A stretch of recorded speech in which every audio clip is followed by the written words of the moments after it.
Hi there, this is Love Johar. Thank you so much for tuning into this channel. Thank you so much for watching this video. A very important video from ITGC Controls perspective. Here we'll understand access to programs and data, one of the first controls of ITGC. We will understand what are the different controls out there, how can we check this implementation of this control, what are the risks involved, and how basically we implement this control in an organization. Okay, different methods are there, different policies, different procedures, physical access controls as well, least privilege principle as well, and third party access as well. All this will be coming in this particular video, very important video from ITGC perspective. Please stay tuned. So as a beginners, we do a lot of mistakes, which you guide us. If you do mistake, you always say us like go back and correct it and then come back. Unless we don't correct it, you don't gonna go next ahead. Actually, this is a good thing. Usually no one. I mean, like no one even wait for the students to learn and then go ahead. Usually they usually go and say that okay, we are done with ISO implementation. We are done. That's it. That is a good thing which I can say. Which a practical experience I can say precisely. I have been in the IT field for the past 12 years from now, and I am in search of shift my career as well. I have no previous experience on cyber security or how does GRC works. Nothing. I have no clue how it works. So and also love has even taught me like very basics. I have no clue, right? So as I'm very new to the cyber security, he has taught me very basics on what is CIA, and before I go, what is encryption and what types of encryption we have for confidentiality, and what is hashing for integrity, and lot of things which I have learned. So I would recommend anyone who would like to start their career in cyber security, so should go through love and then learn some practical experience. So access to programs and data is the first control that we need to look out for ITGC controls, and we need to understand what are the important factors that cater to this control. How do we audit this control? What are the controls that we need to look at while implementation of this control from an ITGC perspective? Okay, so first of all, the first thing that it says that user access management. We need to make sure that only authorized users have access to data. We need to make sure that user provisioning, deprovisioning methods, and periodic reviews of user access rights are need to be done. Then we have authentication and authorization. Implementing strong password policies, multi-factor authentication, role-based access controls are something from which we can achieve this.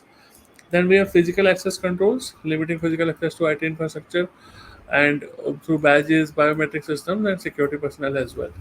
Now let us deep dive into each one of these. When we say about user access management, what do we exactly mean by provisioning and deprovisioning, and what do we exactly mean by periodic access review? So when we talk about provisioning and deprovisioning, we basically mean that whenever new employee joins in, right, they require access to certain systems such as email, ERP software, CRM tools. A formal process often managed through an IT service management system is used to grant access based on their job role. This process includes approval from the employee's manager and ensuring that they only receive the necessary permissions, only relevant to their job role. That's it. And similarly, when the employee leaves the company, their access is promptly revoked to prevent unauthorized access. Okay, this is example of provisioning and provisioning from a user access management perspective. Okay, then you have periodic access reviews as well. Okay, every quarter your organization might perform access review where managers review the access rights of their team members. They check if the access each person has is still appropriate based on the current job responsibilities. Any unnecessary access is revoked and any changes are documented accordingly. Okay, now what are the risks when we talk about user access management related to these controls? So one number one risk is unauthorized access. Definitely, if user access is not properly managed, unauthorized individuals may gain access to sensitive systems and data, leading to potential data breach or misuse. Excessive privileges, over privileges may say, and privilege creep as well. Some people say that users may have more than necessary privileges and increase the risk of accidental or intentional misuse of data. Okay, or friend account as well. This is again a very good question from an interview perspective. What is an all friend account? So accounts of former employees or contractors may not be disabled.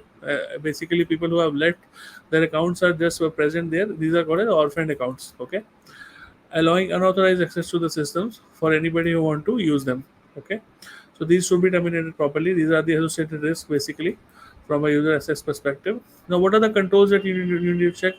Access provisioning, you need to check that there is a formal process for granting access to the system, and access should be granted based on principle of least privilege only, where user receive only the minimum access necessary for their job roles, and there should be periodic access review. Okay, regularly review user access to ensure that it's appropriate based on their current role. Any access should be promptly revoked.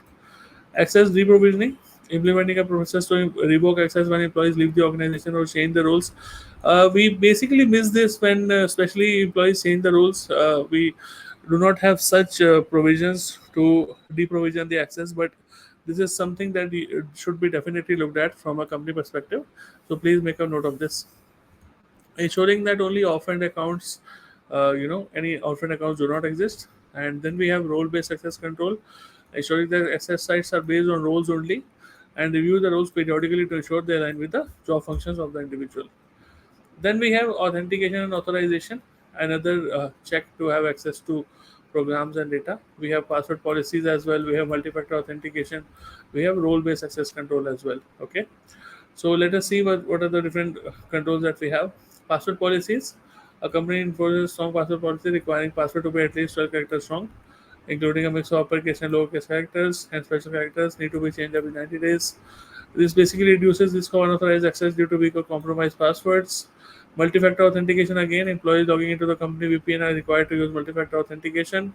Very important control from a secure safeguard perspective, from a remote working perspective.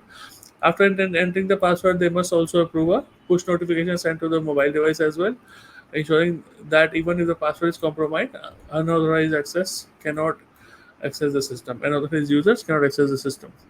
Then you have role-based access control. We have already seen that. So, for example, there is an example that in a hospital setting, different roles are there. Doctor, nurses, administrator have access to different parts of the patient management systems. Doctor can access and edit patient medical records, while administrative staff can only access the billing information. This is very important control from a role-based access control perspective. This separation ensures that only users can access the data necessary for their job roles. Okay. Now, what are the risks related to authentication and authorization when we talk about that? So, risk is weak authentication, inadequate authorization, and credential theft. So, let us see one by one. So, if authentication mechanisms are weak, okay, so if, for example, people are putting in very simple passwords, it becomes very easier for unauthorized individuals to gain access to the system, okay. So, passwords should be complex. Inadequate authorization means users may have access to data or systems that are not authorized to access, leading to data leakage or manipulation. It should not be the case. And if connections are stolen or compromised, unauthorized users can get access to sensitive systems. These should be taken care of properly. Then, what are the controls to check this? Strong password policy should be enforced, okay, requiring complex passwords, periodic password changes, and disallowing reuse of previous passwords. Multi-factor authentication in place, implement MFA to add additional layer of security to ensure that even if password is compromised, unauthorized access is still difficult to perform. Authorization review, regularly review authorization to ensure that only users who have access to the system, and they need for their different roles only. Audit logging and monitoring, ensure that all the access to the sensitive information is logged, and logs are regularly reviewed for suspicious activity. The last one is very important. Okay, make sure that you include this in the policies. Then we have physical access control, because when we say access to programs and data, we need to have make sure that we protect the data as well, and data need to be protected physically as well. So data center security and secure office areas come into play. So data security basically talks about data center housing critical servers should be protected by multiple layers of security.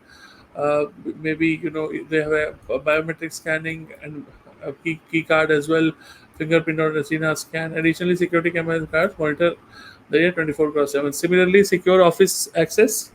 Example: financial services firm restricts access to its office using RFID badges only, and only employees and approved users can enter. High security areas such as IT department where sensitive data is handled require additional level access that can only certain employees process. So, what are the different risks for physical access controls?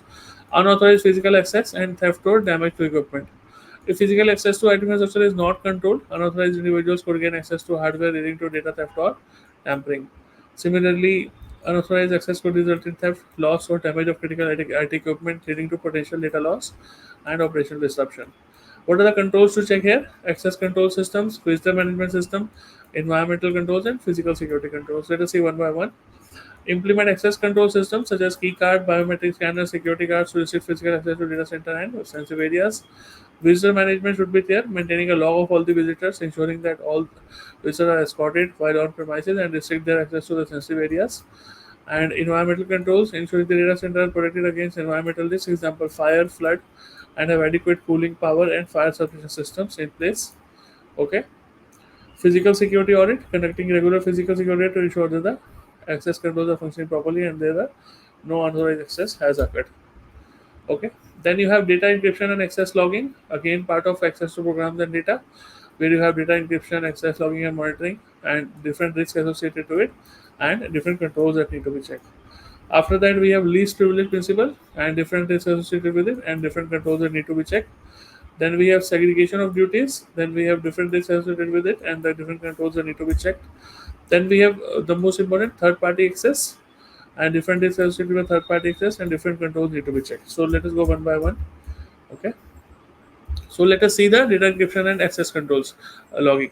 So basically, one thing again, all these controls are basically for access to programs and data. Okay, part of the ITGC control implementation. So make sure you understand all the risk associated with the implementation and the different controls that you need to check. Okay, from a compliance perspective. So data encryption, sensitive customer data stored in database encrypted both at rest and in transit. Even if someone gains unauthorized access to the data, it would be unreadable without the people decryption key. Very important. And access logging and monitoring means every time an employee accesses sensitive financial data in accounting system, their actions are logged in an ERP system. Okay. This includes what they are accessed, the time of access, and any changes made. The logs are regularly reviewed for any suspicious activities such as repeated access and from unusual locations or at all hours. Okay. Then you have a risk. What are the risks associated with this? Data breach and unmonitored access. So unencrypted sensitive data is vulnerable to interception or theft during transmission or while at rest. So we need to make sure that the information is encrypted. Unmonitored access without proper logging and monitoring unauthorized access to the system may go undetected, leading to potential data breaches. So we need to make sure we have proper monitoring in check. So what are the different controls we need to apply now to make sure data encryption and access logging are in place properly? We need to implement that encryption for sensitive data, both in transit and at rest is present, and ensure that the encryption keys are securely managed. Okay. Then we have access logging, ensure that all access to sensitive data is logged, including successful and failed login attempts, data access, and changes to data. And regular log review monitoring, regularly review logs for any suspicious unauthorized activities, implementing automated alerts for unusual access patterns. Okay. SIEM would help you in this scenario. Okay. Then you have data masking. Use data masking techniques to protect sensitive data in a non-production environment or when full data visibility is not required. Okay, data masking is very important. Basically, data masking means hiding the data so that you do not see the data. Okay, you must have seen in credit card and bank statements something like this. So this is basically data masking. You're basically hiding the data, right? So what else we have? Least privilege principle. Again, what do we mean by least privileges? A junior HR assistant needs to view employee records but does not require access to salary information. So their access is configured to exclude salary data, ensuring they only have minimum level of access needed to perform their job. So the minimum level of access needed to perform the job is basically known as the least privilege principle. Okay. So what are the risks associated with least privilege principle implementation? Excessive access and data manipulation or theft. Granting users more access than they need increase the risk of accidental or intentional misuse of data. Then you have data manipulation or theft. Users with unnecessary access to sensitive data may intentionally or unintentionally alter, delete, or steal data. Then you have controls to check. How will you check this? So one is access controls review. Then you have role-based access, and third you have separation of duties. So access control review, you have regularly review user access rights to ensure that they are aligned with the principle of least privilege. You have to make sure that and implement and enforce role-based access controls, ensuring the roles are defined with the minimum necessary access, and ensure that critical tasks are divided among different individuals to prevent conflict from interest and reducing the risk of fraud. So separation of duties is also very important control, which we are talking about next as well. So what do we mean by separation of duties when we talk about access to programs and data? So basically, in a bank, the employee responsible for processing transaction cannot also approve them. Okay, this separation reduces the risk of fraudulent activities as it requires collusion between multiple employees to carry out a malicious act. Similarly, segregation of duties. What are the different risks associated with it? Fraud and error. Without proper segregation, an individual could perform multiple conflicting tasks such as initiating and approving transactions, leading to potential fraud. And similarly, lack of segregation increases the risk of errors going undetected, as there is no independent check on the work performed. Right. So, what are the different controls to check? You have to check SOD policies, self segregation of duties policies, automated controls, and periodic SOD reviews. So, implementing and enforcing segregation of duty policy ensures that critical tasks are divided among different roles, and using automated systems to enforce SOD and preventing conflicting access from being assigned. And most importantly, they will be reviewing the SOD controls exercise to ensure that no conflict exists and the controls are effective. Okay. Then, last but not the least, third-party access. From access to programs and data perspective, why is third-party access here? Because anyhow, your third party, you might have outsourced some workload to the third party, as data processors. So definitely, they would also have access to your programs and data. That's where third-party access also comes into play. So different things risks associated with third-party breaches, uncontrolled access. If third-party vendors or partners have access to organization systems, the breach at third party could compromise the organization data as well. Very important to keep a note of. And second is uncontrolled access. Third parties may retain access longer than necessary, increasing the risk of unauthorized access. We need to make sure that the access is terminated as soon as the work is completed, right? So then you have third-party risk management system, contextual agreements, and review and monitoring third-party access. Most important controls regularly review and monitor third-party access to systems and revoke access when no longer needed. The most important one, okay. Then, even very important is ensuring that contracts with third parties include clauses on data protection, access control, and breach notifications as well. Very important clause need to be there. And whenever you design the contractual agreement with the third party, it has to be there. Okay, it has to be there. Then you have risk management. Assess the security posture of third party vendors before granting them access to the systems. Even if you cannot access the security posture, you can definitely depend upon SOC 2 reports or different ISO 27001 certification reports as well. But definitely you need to make sure you assess the security posture of the third party vendors. So all these controls are basically access to programs and data. This is how we implement the controls. This is how we check the controls. We have seen all the controls, and we have seen all the risks and associated, uh, you know, controls related to access to programs and data. Anything that you want to add from your perspective, how you are implementing ITGC in terms of access to programs and data? Feel free to add in the comment section. And in case of any questions to this video, feel free to ask in the comment section. Thank you so much for watching. Take care. Bye bye.